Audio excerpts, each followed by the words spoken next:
महाराज जी, मेरा प्रश्न है कि मैं सरकारी पदों के चयन के लिए तैयारी कर रहा हूँ।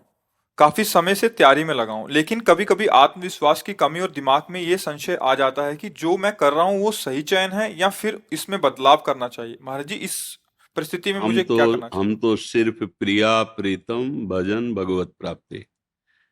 ना हमको अभी सरकारी नौकरी की है, ना हम करने का कोई लक्ष्य है, ना हम उसके विषय के ज्ञाता है। बचपन से भगवत मार्ग में रहे हैं। तो वैसे हमने तो एक बोर्ड में लिखवा रखा है कि आप हमसे प्रश्न केवल परमार्थ का, अध्यात्म का, भगवत मार्ग का करें। पर उसमें भी जब कोई गृहस्थी में अपनी समस्या का समाधान, तो उसे हम भागवती की, तो हम इतना जरूर कहते हैं, उत्साह संपन्न मदीर्घ सूत्रम क्रिया विधिज्ञम विष्णे सुसक्तम सूरम कृतज्ञम दृढ़ सौहृदय से लक्ष्मी स्वयं याति निवास है। तो जगत की उन्नति के लिए कह रहे हैं ये श्लोक। जगत जागतिक ईश्वरी की प्राप्ति के, चाहे नौकरी हो, चाहे व्यापार हो, चाहे किसानी हो, चाहे किसी भी का उत्साह संपन्न, कभी अपना उत्साह टूटने नहीं देना चाहिए। वो तभी नहीं टूटेगा जब भगवान का आश्रय होगा। कर तुम अकर तुम अन्यथा कर तुम सर्व समर्थ मेरे भगवान है। आज मैं यहां हारा हूं तो कल जीत जाऊंगा। उत्साह तभी आपका संपन्न रहेगा जब भगवद आश्रय है। उत्साह संपन्न, हर स्थिति में अपने को कभी निराश नहीं होने देना, कभी टूटने नहीं देना, कभी हारने नहीं देना। क्योंकि कभी संपत्ति का योग होता है, कभी विपत्ति का होता है। कभी अनुकूलता आती, कभी प्रतिकूलता आती, कभी जय आती, कभी पराजय आती है। ये द्वंद्व चलते रहेंगे, चाहे कोई भी हो, सबके जीवन में आते हैं। पर हमें उत्साह संपन्न बनना है। इसके लिए भगवद आश्रय अंदर से चलना चाहिए। हरि शरणम, हे भगवान मैं आपकी शरण में हूं। तभी आप इस लोक में उन्नति प्राप्त कर सकते हैं, उत्साह संपन्न हो सकते हैं। नहीं तो उत्साह विजय में दिखाई देती है, अनुकूलता में दिखाई देती है, हार में कहाँ उत्साह दिखाई, सब निराश हो जाते हैं। लेकिन वही शूरवीर है जो हार में भी निराशा ना आने दे और किसी भी कार्य को आगे के लिए न टाले, दीर्घ सूत्री न बने। इसलिए मदीर्घ सूत्रम अदीर्घ सूत्री, तत्काल जो कार्य हमें कल करने के लिए दिया गया है, भले संपन्न कल हो, लेकिन चिंतन के द्वारा हम पूरा आज ही कर लेते हैं कि ऐसे से ऐसे ऐसे ऐसे करना है। हम कार्य की सफलता का पूरा अपने दिमाग में बैठा लेते हैं चिंतन के द्वारा। जैसे उत्तम रसोईया वही है जो बनाने के पहले दिमाग में बना ले। उत्तम कार्यकर्ता वही है जो कुछ भी कार्य करने के पहले दिमाग में पूरा उसका निश्चय कर ले। ऐसे ही मदीर्घ सूत्रम, किसी कार्य को आगे टाले ना। अगर इस संसार में उन्नति प्राप्त करनी, हमें परीक्षा 1 महीने बाद देनी है, लेकिन आज ही प्रश्न कर लिया जाए तो उसका उत्तर हम दे देंगे, ऐसी तैयारी रखनी चाहिए। कल के कार्य को आज ही संपन्न करने की वृत्ति रखना है। क्रिया विधिज्ञम, जिस कार्य में लगे उसको विधान से करे, मनमानी नहीं। चाहे वो पढ़ाई हो, चाहे वो व्यापार हो, चाहे वो किसानी हो, अलग अलग विधान होते हैं ना। व्यापार का अलग विधान होता है, नौकरी का अलग विधान होता है। अलग अलग जो विधान है, जो सिस्टम है, बिल्कुल ठीक उसके अनुसार आपको ज्ञान होना है। क्रिया विधिज्ञम, और जो कार्य आपको दिया गया है वो एकाग्र होकर करें। व्यसने स्वशक्तम, आपको जो व्यापार है, जो भी कार्य दिया गया, पढ़ाई, जो नौकरी, उसमें आसक्त हो जाइए संसारिक उन्नति के लिए।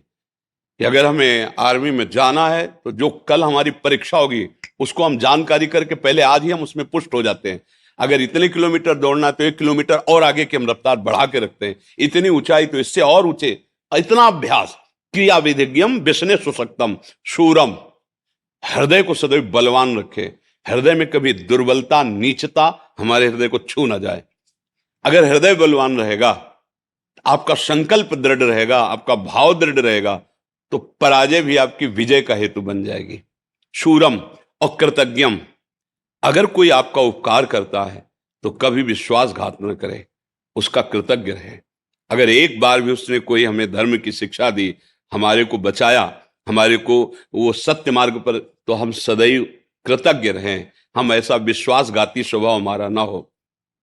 दृढ़ सौहृदय, पूरा परिवार या मित्र मंडली, हम ऐसे आचरण करें कि वो हमें प्यार करे सौहृदय से, कि यार ये तो अपना बंदा इतना विश्वसनीय है कि अगर किसी भी तो इससे धोखा नहीं हो सकता। अगर ऐसे स्वभाव वाला व्यक्ति है तो जो पद चाहे उसे प्राप्त हो सकता है। भगवान का आश्रय और इन लक्षणों का जीवन में, फिर निराशा नहीं, फिर निराशा नहीं होगी। अगर आप अच्छे आचरण नहीं करेंगे, पाप कर्म करेंगे, तो जो बचे हुए सुकृत हैं वो भी नष्ट हो जाएंगे। अगर जो उन्नति का मार्ग है वो भी पतन के मार्ग में बदल जाएगा। ये कर्म भूमि है ना। हम अच्छे कर्म करें, पतन का नंबर आ रहा है, मान लो पाप का नंबर आ रहा है, तो पतन के लिए गिराने की कोशिश करेगा, लेकिन आपका ये नया कर्म आपको बचा लेगा, आपको उठा देगा। भगवद आश्रय और सत्य आचरण करना, कभी भी निराश ना होना, देखो कहीं पराजय नहीं होगी। और ये बात अच्छे से समझ लो कि दिन और रात जरूरी है। दिन ही दिन रहे तो ठीक नहीं, रात ही रात रहे तो ठीक। ऐसे इस सृष्टि में दुख और सुख, जय और पराजय, द्वंद्व चलते रहते हैं। इनमें निराश ना होवे। कभी ऐसी भी परिस्थिति आ सकती है कि दुखद ही दुखद वातावरण, फिर भी धैर्य रखे। वो धैर्य वही रख सकता है जो भगवान का आश्रय ले, नाम जप करता है, भगवद आश्रित। इसीलिए कहते चाहे विद्यार्थी हो, चाहे व्यापार हो, करो कुछ भी करो, भगवान का आश्रय ले लो और नाम जप करो, तो तुम्हें बहुत सपोर्ट मिल जाएगा। तुम टूटोगे नहीं। जैसे किसान की खेती नष्ट हो गई, उसने आत्महत्या कर दी। विद्यार्थी फेल हो गया, वो आत्महत्या के लिए तैयार। छोटी छोटी बातों में लोग अपने जीवन को नष्ट कर रहे। क्यों? भरोसा अविनाशी का नहीं है, प्रभु का नहीं है, बुद्धि में अध्यात्म का ज्ञान नहीं है। इसलिए पार्थिव भोगों के नाश होने पर, जिनका नाश होना सत्य है, वो नष्ट होंगे ही, उसमें हम अपने को नष्ट कर देते हैं।